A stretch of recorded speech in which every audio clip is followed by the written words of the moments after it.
સાયખામાં યુવકે ગળે ફાંસો ખાઈ જીવન ટૂંકાવ્યું. વાગરા પોલીસે અકસ્માત મોતનો ગુનો નોંધ્યો. ભરૂચ જિલ્લાના વાગરા તાલુકાના સાયખા ગામે આવેલ સરપંચ કોલોનીમાં રહેતા 22 વર્ષીય યુવકે ગળે ફાંસો ખાઈ આત્મહત્યા કરી લેતા વિસ્તારમાં શોકનો માહોલ છવાયો છે. આ અંગે વાગરા પોલીસ સ્ટેશનમાં ભારતીય નાગરિક સુરક્ષા સંહિતાની કલમ 194 હેઠળ અકસ્માતનું મોત 31/2026 નોંધવામાં આવ્યું છે.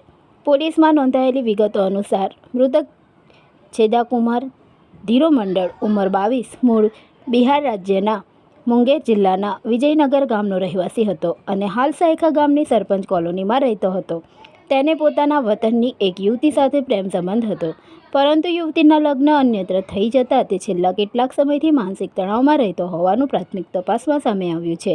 આ માનસિક પરેશાનીના કારણે ગત તારીખ 26/7/2026ના રોજ સવારે અંદાજે 9 વાગ્યાથી સાંજે 6 વાગ્યાની વચ્ચે પોતાની રૂમમાં છતના પંખા સાથે ઓઢણી બાંધી ગળે ફાંસો ખાઈ જીવન ટૂંકાવ્યું હોવાનું પોલીસ તપાસમાં જાણવા મળ્યું છે.